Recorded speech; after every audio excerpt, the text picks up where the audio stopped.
ಶರೀರಕ್ಕೆ ಆಹಾರವು ಎಷ್ಟು ಮುಖ್ಯವೋ ನಮ್ಮ ಆತ್ಮಗಳಿಗೆ ದೇವರ ವಾಕ್ಯವೆಂಬ ಆಹಾರವು ಅಷ್ಟೇ ಮುಖ್ಯ. ದೇವರ ವಾಕ್ಯವನ್ನು ಓದುವುದರಿಂದ ಕೇಳುವುದರಿಂದ ನಮ್ಮ ಆತ್ಮಗಳಿಗೆ ಪುಷ್ಟಿ ದೊರಕುತ್ತದೆ. ಇಂದಿನ ದೇವರ ವಚನದಲ್ಲಿ ಸತ್ಯವಿರದ ಆದಿಕಾಂಡ ಪುಸ್ತಕದ 14ನೇ ಅಧ್ಯಾಯದಿಂದ 17ನೇ ಅಧ್ಯಾಯದವರೆಗೂ ಇರುವ ಎಲ್ಲಾ ದೇವರ ವಚನಗಳನ್ನು ಕೇಳೋಣ. ಆದಿಕಾಂಡ 14ನೇ ಅಧ್ಯಾಯ. ಆ ದಿವಸಗಳಲ್ಲಿ ಶೀನಾರಿನ ಅರಸನಾದ ಅಮ್ರಾಫೇಲನು, ಎಲಾಜಾರಿನ ಅರಸನಾದ ಅರಿಯೋಕನು, ಏಲಾಮಿನ ಅರಸನಾದ ಕೆದರ್ಲೋಗೋಮರನು, ಗೋಯಿಮದ ಅರಸನಾದ ತಿದ್ಗಾಲನು, ಈ ನಾಲ್ವರು ಈಗ ಲವಣ ಸಮುದ್ರವಾಗಿರುವ ಸಿದ್ದಿಮ್ ತಗ್ಗಿನೊಳಗೆ ಕೂಡಿದ್ದ ಸೋದೋಮಿನ ಅರಸನಾದ ಬೆರಗನು, ಗೊಮೇರದ ಅರಸನಾದ ಬಿರ್ಷಗನು, ಅದ್ಮಾಹದ ಅರಸನಾದ ಶಿನಾಬನು, ಚೆಬೋಯೋಮಿನ ಅರಸನಾದ ಶೆಮೇಬರನು, ಬೆಲಗಿನ ಅಂದರೆ ಚೋಗರದ ಅರಸನು ಇವರೊಡನೆ ಯುದ್ಧ ಮಾಡಿದ್ದರು.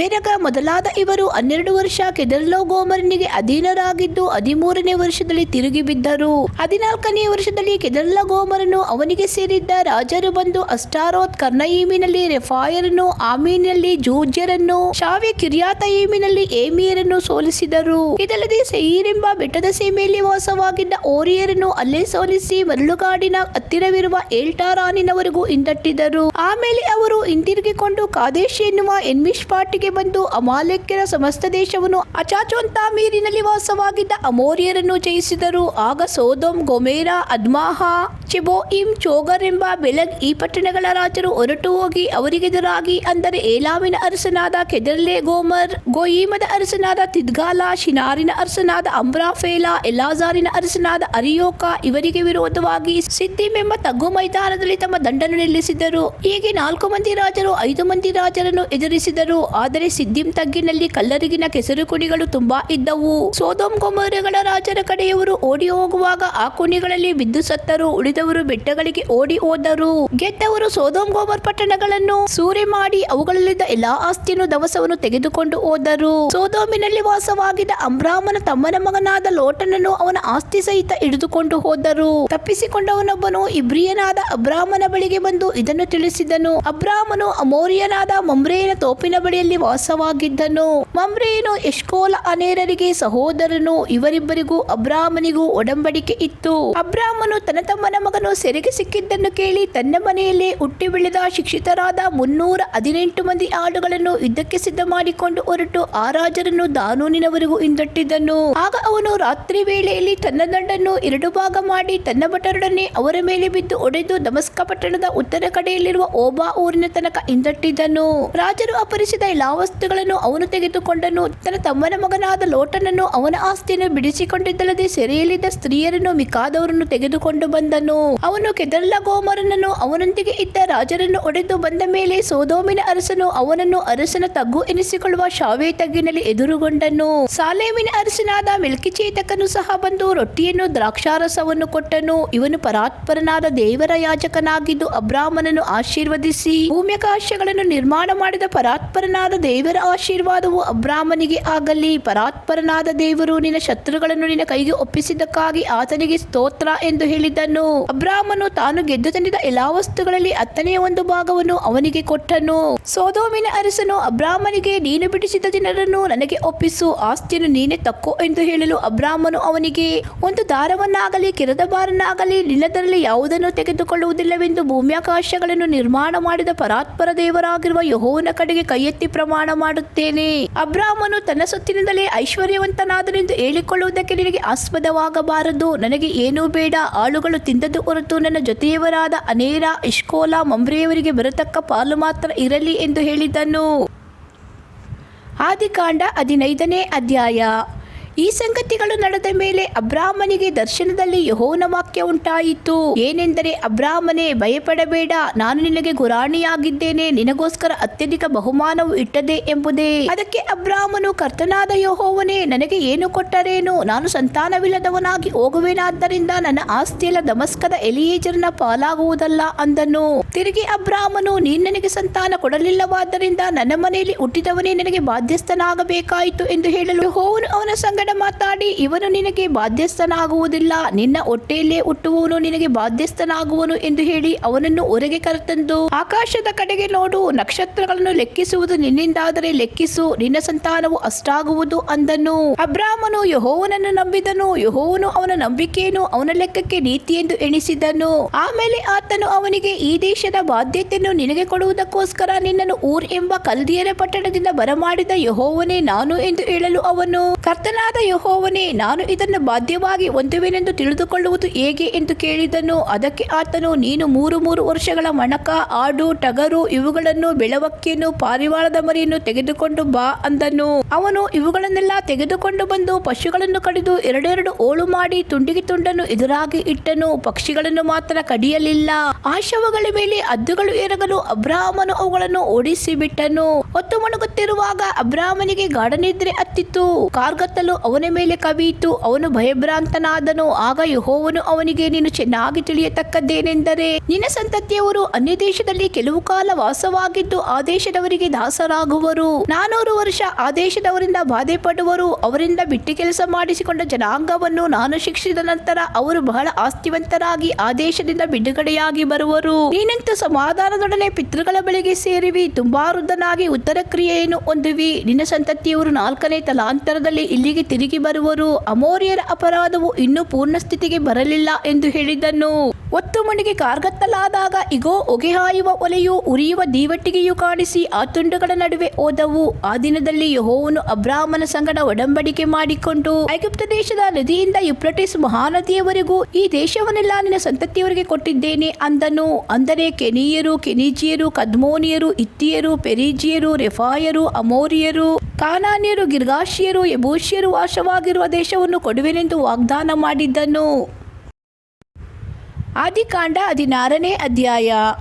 ಅಬ್ರಾಮನ ಹೆಂಡತಿಯಾದ ಸಾರಾಯಳಿಗೆ ಮಕ್ಕಳಿರಲಿಲ್ಲ. ಆಕೆಗೆ ಐಗುಪ್ತ ದೇಶದವಳಾದ ಆಗರಳೆಂಬ ದಾಸಿ ಇದ್ದಳು. ಹೀಗಿರಲಾಗಿ ಸಾರಾಯಳು ಅಬ್ರಹಾಮನಿಗೆ, ಯೆಹೋವನು ನನಗೆ ಮಕ್ಕಳನ್ನು ಕೊಡಲಿಲ್ಲವಷ್ಟೇ, ನೀನು ನನ್ನ ದಾಸಿಯ ಬಳಿಗೆ ಹೋಗಬೇಕು, ಒಂದು ವೇಳೆ ಅವಳ ಮೂಲಕ ನನಗೆ ಸಂತಾನವಾದೀತು ಎಂದು ಹೇಳಲು ಅಬ್ರಾಮನು ಆಕೆಯ ಮಾತಿಗೆ ಸಮ್ಮತಿಪಟ್ಟನು.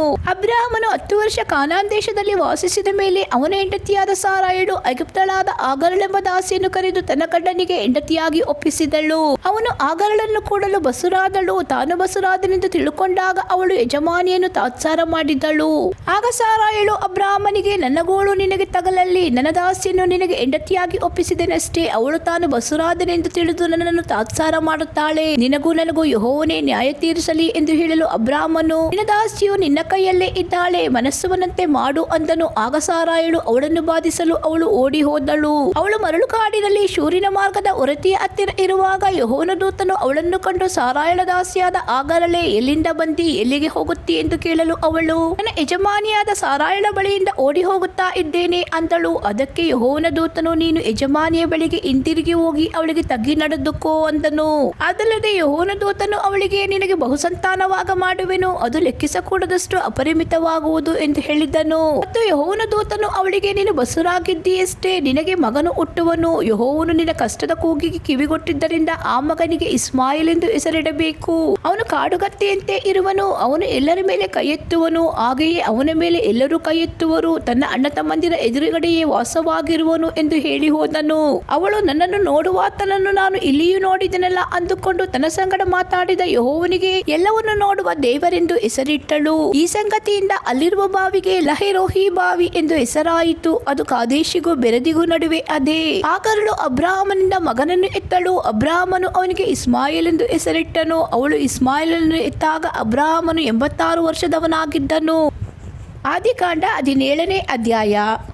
ಅಬ್ರಾಮನು 99 ವರ್ಷದವನಾದಾಗ ಯೆಹೋವನು ಅವನಿಗೆ ದರ್ಶನ ಕೊಟ್ಟು, ನಾನು ಸರ್ವಶಕ್ತನಾದ ದೇವರು, ನನಗೆ ನಡಕೊಂಡು ದೋಷವಿಲ್ಲದವನಾಗಿರು, ನಾನು ನಿನ್ನ ಸಂಗಡ ಒಡಂಬಡಿಕೆ ಮಾಡಿಕೊಳ್ಳುತ್ತೇನೆ, ಅತ್ಯಧಿಕವಾದ ಸಂತತಿಯನ್ನು ಕೊಡುವೆನು ಅಂದನು. ಅಬ್ರಹಾಮನು ಅಡ್ಡ ಬೀಳಲು ದೇವರು ಅವನ ಸಂಗಡ ಮಾತಾಡಿ, ನಾನಂತೂ ನಿನಗೆ ವಾಗ್ದಾನ ಮಾಡುತ್ತೇನೆ, ಏನೆಂದರೆ ನೀನು ಅನೇಕ ಜನಾಂಗಗಳಿಗೆ ಮೂಲಪುರುಷನಾಗುವಿ. ಇನ್ನು ಮುಂದೆ ನಿನಗೆ ಅಬ್ರಾಮ ಎಂದು ಹೆಸರಿರುವುದಿಲ್ಲ, ನಿನ್ನನ್ನು ಅನೇಕ ಜನಾಂಗಗಳಿಗೆ ಮೂಲಪಿತೃವಾಗಿ ನೇಮಿಸಿರುವುದರಿಂದ ನಿನಗೆ ಅಬ್ರಹಾಮನೆಂದು ಹೆಸರಿರುವುದು. ನಿನಗೆ ಅತ್ಯಧಿಕವಾದ ಸಂತಾನವನ್ನು ಕೊಡುವೆನು. ನಿನ್ನಿಂದ ಜನಾಂಗಗಳು ಉತ್ಪತ್ತಿಯಾಗಿ ಅರಸರು ಹುಟ್ಟುವರು. ನಿನಗೂರಿನ ಸಂತತಿಗೂ ದೇವರಾಗಿರುವೆನೆಂದು ನಾನು ನಿನಗೋಸ್ಕರ ಊರಿನ ಸಂತತಿಯ ಎಲ್ಲ ತಲತಲಾಂತರಗಳಿಗೋಸ್ಕರವೂ ಮಾಡಿಕೊಂಡ ನನ್ನ ಒಡಂಬಡಿಕೆಯನ್ನು ಸ್ಥಿರಪಡಿಸುವೆನು. ನೀನು ಪ್ರವಾಸವಾಗಿರುವ ಕಾನಾನ್ ದೇಶವನ್ನೆಲ್ಲ ನಿನಗೂ ನಿನ್ನ ಸಂತತಿಗೂ ಶಾಶ್ವತ ಸ್ವಾಸ್ಥ್ಯವನ್ನಾಗಿ ಕೊಟ್ಟು ಅವರಿಗೆ ದೇವರಾಗಿರುವೆನು ಅಂದನು. ಇದಲ್ಲದೆ ದೇವರು ಅಬ್ರಹಾಮನಿಗೆ, ನೀನಂತೂ ನನ್ನ ಒಡಂಬಡಿಕೆಯನ್ನು ಕೈಕೊಂಡು ನಡೆಯಬೇಕು. ನೀನು ಮಾತ್ರವಲ್ಲದೆ ನಿನ್ನ ಸಂತತಿಯವರು ಎಲ್ಲ ತಲಾಂತರಗಳಲ್ಲಿಯೂ ಅದನ್ನು ಕೈಕೊಂಡು ನಡೆಯಬೇಕು. ನೀನು ನಿನ್ನ ಹಿಂದೆ ಬರುವ ಸಂತತಿಯವರು ಕೈಕೊಳ್ಳಬೇಕಾದ ನನ್ನ ನಿಬಂಧನೆಯು ಯಾವುದೆಂದರೆ, ನಿಮ್ಮಲ್ಲಿ ಪ್ರತಿಯೊಬ್ಬ ಗಂಡಸಿಗೂ ಸುನ್ನತಿಯಾಗಬೇಕೆಂಬುದೇ. ನೀವು ಮಾನಸ್ಥಾನದಲ್ಲಿ ಸುನ್ನತಿ ಮಾಡಿಸಿಕೊಳ್ಳಬೇಕು. ಅದೇ ನಿಮಗೂ ನನಗೂ ಉಂಟಾದ ಒಡಂಬಡಿಕೆಗೆ ಗುರುತು. ಎಲ್ಲ ತಲಾಂತರಗಳಲ್ಲಿ ನಿಮ್ಮಲ್ಲಿರುವ ಪ್ರತಿಯೊಬ್ಬ ಗಂಡಸು ಮನೆಯಲ್ಲಿ ಹುಟ್ಟಿದವನಾದರೂ ನಿನ್ನ ಸಂತತಿಯಲ್ಲಿ ಹುಟ್ಟದೆ ಅನ್ಯರಿಂದ ಕ್ರಯಕ್ಕೆ ತೆಗೆದುಕೊಂಡವನಾದರೂ 8 ದಿನಗಳ ವಯಸ್ಸುಳ್ಳವನಾದಾಗ ಅವನಿಗೆ ಸುನ್ನತಿ ಮಾಡಿಸಬೇಕು. ನಿನ್ನ ಮನೆಯಲ್ಲಿ ಹುಟ್ಟಿದವರಿಗೂ ನೀನು ಕ್ರಯಕ್ಕೆ ತೆಗೆದುಕೊಂಡವರಿಗೂ ತಪ್ಪದೆ ಸುನ್ನತಿಯಾಗಬೇಕು. ಹೀಗೆ ನಾನು ಮಾಡುವ ನಿಬಂಧನೆಯ ಗುರುತು ನಿಮ್ಮ ಶರೀರದಲ್ಲೇ ಇದ್ದು ಶಾಶ್ವತವಾದ ಒಡಂಬಡಿಕೆಯನ್ನು ಸೂಚಿಸುವುದು. ಸುನ್ನತಿ ಮಾಡಿಸಿಕೊಳ್ಳದ ಗಂಡಸು ನನ್ನ ಒಡಂಬಡಿಕೆಯನ್ನು ಮೀರಿದವನಾದ ಕಾರಣ ಅವನು ಕುಲದಿಂದ ತೆಗೆದು ಹಾಕಲ್ಪಡಬೇಕು ಎಂದು ಹೇಳಿದನು. ಇದಲ್ಲದೆ ದೇವರು ಅಬ್ರಹಾಮನಿಗೆ, ನೀನು ಇನ್ನು ಮುಂದೆ ನಿನ್ನ ಪತ್ನಿಯನ್ನು ಸಾರಾಯಳೆಂದು ಕರೆಯದೆ ಸಾರಾ ಎಂದು ಕರೆಯಬೇಕು. ನಾನು ಆಕೆಯನ್ನು ಆಶೀರ್ವದಿಸಿ ಆಕೆಯಲ್ಲಿ ನಿನಗೆ ಮಗನನ್ನು ಕೊಡುವೆನು. ನಾನು ಆಕೆಯನ್ನು ಆಶೀರ್ವದಿಸಿದ್ದರಿಂದ ಆಕೆಯಿಂದ ಅನೇಕ ಜನಾಂಗಗಳು ಅರಸರು ಉತ್ಪತ್ತಿಯಾಗುವರು ಎಂದು ಹೇಳಲು ಅಬ್ರಹಾಮನು ಅಡ್ಡಬಿದ್ದು ನಕ್ಕು, 100 ವರ್ಷದವನಿಗೆ ಮಗ ಹುಟ್ಟುವುದುಂಟೆ, 90 ವರ್ಷದವಳಾದ ಸಾರಾಳು ಎತ್ತಾಳೆ ಎಂದು ಮನಸ್ಸಿನಲ್ಲಿ ಅಂದುಕೊಂಡು ದೇವರಿಗೆ, ಇಸ್ಮಾಯೇಲನಿದ್ದಾನಲ್ಲ, ಅವನೇ ನಿನ್ನ ದಯೆ ಹೊಂದಿ ಬಾಳಲಿ ಅನ್ನಲು ದೇವರು, ಆಗಲ್ಲ, ನಿನ್ನ ಪತ್ನಿಯಾದ ಸಾರಾಳಲ್ಲಿಯೇ ನಿನ್ನಿಂದ ಮಗನು ಹುಟ್ಟುವನು. ಅವನಿಗೆ ಇಸಾಕನೆಂದು ಹೆಸರಿಡಬೇಕು. ಅವನ ಸಂಗಡ ನನ್ನ ಒಡಂಬಡಿಕೆಯನ್ನು ಸ್ಥಾಪಿಸಿಕೊಳ್ಳುವೆನು. ಅದು ಅವನ ಸಂತತಿಯವರಲ್ಲಿಯೂ ಶಾಶ್ವತವಾಗಿರಬೇಕು. ಇಸ್ಮಾಯಿಲನ ವಿಷಯದಲ್ಲಿ ನೀನು ಮಾಡಿದ ಬಿನ್ನಹವನ್ನು ಕಿವಿಗೊಟ್ಟು ಕೇಳಿದ್ದೇನೆ. ಅವನನ್ನು ಆಶೀರ್ವದಿಸಿದ್ದೇನೆ. ಅವನನ್ನು ಅಭಿವೃದ್ಧಿ ಮಾಡಿ ಅವನಿಗೆ ಅತ್ಯಧಿಕವಾದ ಸಂತಾನವನ್ನು ಕೊಡುವೆನು.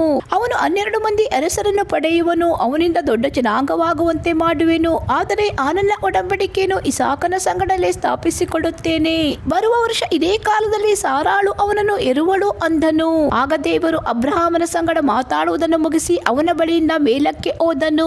ಅದೇ ದಿನದಲ್ಲಿ ಅಬ್ರಹಾಮನು ತನ್ನ ಮಗನಾದ ಇಸ್ಮಾಯಿಲನಿಗೂ ತನ್ನ ಮನೆಯಲ್ಲಿದ್ದ ಎಲ್ಲಾ ಗಂಡಸರಿಗೂ, ಅಂದರೆ ಮನೆಯಲ್ಲಿ ಹುಟ್ಟಿದವರಿಗೆ ಮಾತ್ರವಲ್ಲದೆ ತಾನು ಕ್ರಯಕ್ಕೆ ತೆಗೆದುಕೊಂಡವರಿಗೂ ದೇವರ ಅಪ್ಪಣೆಯಂತೆ ಸುನ್ನತಿ ಮಾಡಿಸಿದನು.